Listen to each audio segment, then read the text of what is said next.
Hey everyone, how's it going? Have you gotten tired of dumping resin into the same domain just to do the same fight for the 100th time this week? Well, fear not my friends, as we're not here to talk about your traumatic Genshin events. Instead, we're going to be looking at 15 things that Honkai Star Rail does better than Genshin.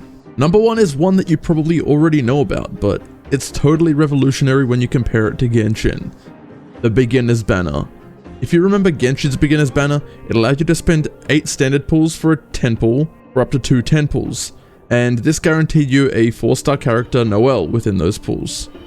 Honkai Star Rail's Beginner's Banner instead allows you to do up to 5 10 pulls for the same price of 8 standard pulls in each 10 pull, so it's pretty similar on that part, but I'd say the biggest difference is the bonus, which in Honkai Star Rail, it guarantees you a random standard 5-star. Mine was Himiko, by the way, and I'm pretty happy about it. Have you got yours yet? Number 2, while we're still on the topic of standard 5 stars, can we just talk about how much better the standard banner is than Genshin's? 1, healers are actually good, though there's no characters which can be called exactly useless. Genshin started with a dead 5-star character in Chi-Chi, but all of them here are actually playable. Hopefully they don't go ahead and give us a bad character like Dia added to the banner. Fingers crossed, guys. After you complete 300 standard pulls, you get to pick a standard banner character to add to your team. Now, it's important to note that this is only a one-time reward, but it's cool that they at least gave us this option. People were literally protesting online for this concept to be an anniversary event for Genshin, which it never became, so honestly just take this Hoyo vs W. Number 4. You're able to use an item called the Selfmodeling Resin in order to choose the main stat for a certain artifact before crafting it. In order to get this, you just have to reach level 40 of the free battle pass track. Currently there's no other ways of obtaining it, so use this item sparingly. Number 5. You can redeem codes in game. Finally, just go into the main menu, click on this button right here, and enter your code. No need for online sign-ins. Really good. In number 6, we have a 180 cap on our trail-based power in comparison to Genshin's 160 resin. Number 7, you don't have to actively farm like you do in Genshin. Instead, in Honkai Star Rail, you can just let your characters auto-battle while you Netflix and chill. It lowers the time barrier entry for a lot of people, and I really like that. It also just lets you focus on playing the way that you want to play, with the same reward structure bringing you back. Number 8. No longer are the days where you need to farm crystal flies to make condensed resin. Now, you can spend large amounts of resin equivalent at once. And for anyone who says, hey, but condensing resin reduces your amount of runs needed by half? Bro, just put your game in double speed and auto farm. Problem solved.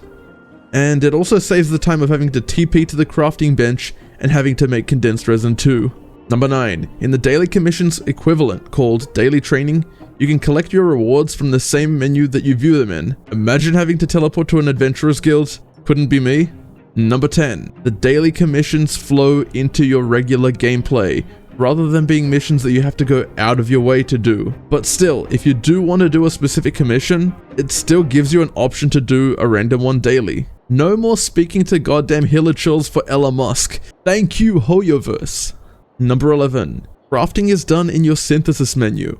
I'm sure if they did something like this in Genshin, it would probably be done through some craftable gadget that you have to place on the ground.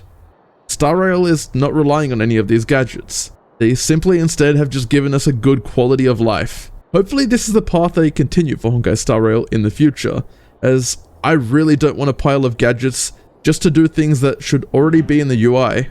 Number 12. Dispatch, known as assignments in this game, are found in a menu, just like crafting. And to redispatch, you get a pop-up option just to redo it. Saves you a few clicks, but it makes the gameplay loop so much more satisfying. Number 13. Better teleportations. You can teleport directly to way more places than you can in Genshin. You can even teleport to get the EXP materials and credits, for example. And every other teleport feels like it leaves a point of interest very close by. It's not like one of those Genshin moments where you have to teleport near a cliff and then climb that cliff and spend time climbing for no reason. It adds nothing to the game. Number 14.